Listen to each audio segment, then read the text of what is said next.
রাম হলেন আদতে শ্রীহরি। তিনি হলেন ভগবান নারায়ণের সপ্তম অবতার। সকলেই জানি যে পবনপুত্র হনুমান হল রামের পরম ভক্ত।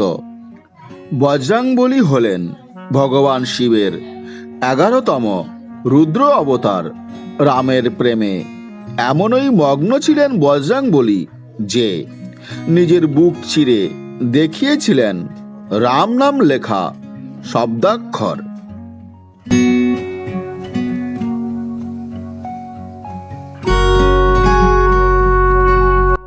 পৌরাণিক কাহিনী অনুসারে একবার নিজের পরম ভক্ত বজরংবলীকেই মৃত্যুদণ্ড দিয়েছিলেন রাম।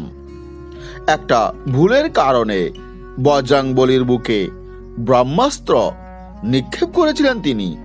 জানেন কি কেন কেন এমন কঠোর কাজ করেছিলেন রাম? তার আগে হ্যাঁ বন্ধুরা, যারা আমার চ্যানেলে নতুন তারা অবশ্যই চ্যানেলটি সাবস্ক্রাইব করে নেবেন, যাতে নতুন কোনো ভিডিও আপলোড হলে সঙ্গে সঙ্গে আপনাদের কাছে তার নোটিফিকেশন পৌঁছে যায়। তো বন্ধুরা চলুন জেনে নেওয়া যাক রাম কেন বজরংবলীর বুকে ব্রহ্মাস্ত্র নিক্ষেপ করেছিলেন আর কেনই বা চেয়েছিলেন তাকে মৃত্যুদণ্ড দিতে।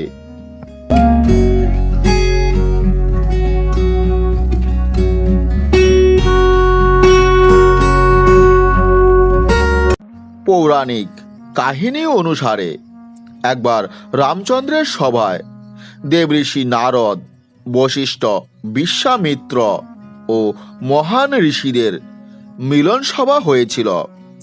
রাম নাম ভগবান রামের চেয়ে বড় কিনা তা নিয়ে বিচার সভায় আলোচনায় মত্ত ছিলেন সকলেই। মানে রাম বেশি শক্তিশালী নাকি রাম নাম? এই আলোচনায় সভায় উপস্থিত সকল বিশিষ্ট ও গুণীজনরা নিজ নিজ মতামত রাখেন। সকলে রামকে শক্তিশালী বলেন।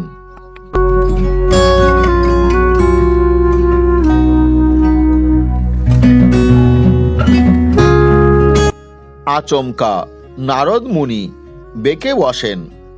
তার মতে রাম নাম সবচেয়ে বেশি শক্তিশালী। রামের থেকেও এই নাম বেশি শক্তিশালী। হনুমানজিও সেই আলোচনা সভায় উপস্থিত ছিলেন ও নীরবে মহান ঋষিদের কথা শুনছিলেন, কিন্তু কিছুই বুঝতে পারছিলেন না। সভা শেষ হলে নারদ মুনি হনুমানজিকে সমস্ত ঋষিদের প্রতি শ্রদ্ধা জানাতে বললেন, কেবল বিশ্বামিত্রকে ছাড়া। হনুমানজি নারদকে জিজ্ঞাসা করলেন, কেন কেন আমি ঋষি বিশ্বামিত্রকে প্রণাম ও অভিবাদন করব না? তখন নারদ বললেন, কারণ তিনি আগে রাজা ছিলেন, সেই জন্য তিনি ঋষি নন।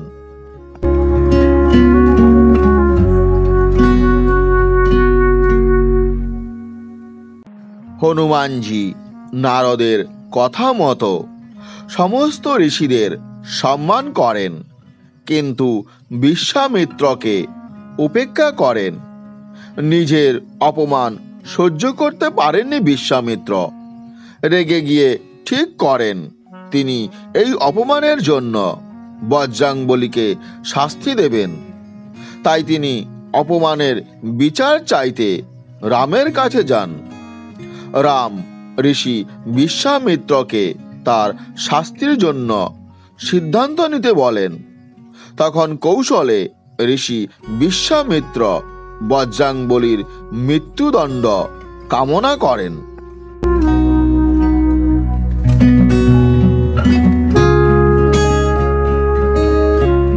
হনুমান শ্রীরামের খুব প্রিয় ভক্ত ছিলেন, কিন্তু বিশ্বামিত্র তার গুরু ছিলেন। তাই গুরুর আদেশ পালন করাই ছিল তার সবচেয়ে বড় কর্তব্য। গুরুর আদেশ মেনে নিয়ে ভগবান রামও তার প্রিয় ভক্তকে মৃত্যুদণ্ড দিতে রাজি হন। হনুমানজির উদ্দেশ্যে ব্রহ্মাস্ত্র ছোড়েন তিনি। হনুমানজি অবাক হয়ে যান। তিনি কিছুই বুঝতে পারছিলেন না কেন তার গুরু রাম তাকে হত্যা করতে চাইছে। এমন পরিস্থিতিতে নারদজি হনুমানকে রামের নাম জপ করার পরামর্শ দেন।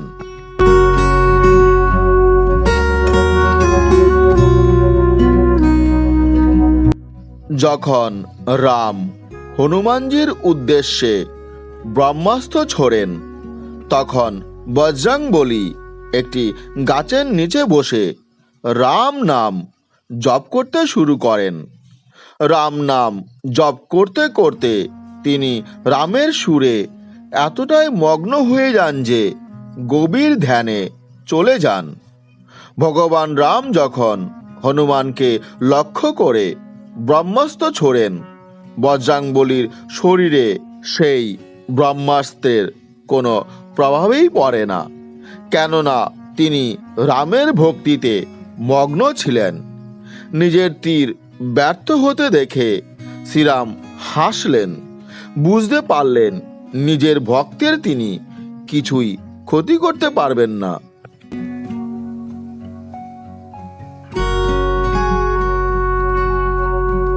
হ্যালো ফ্রেন্ডস, ভিডিওটি কেমন লেগেছে? যদি ভালো লেগে থাকে তাহলে অবশ্যই লাইক, শেয়ার এবং কমেন্ট করবেন।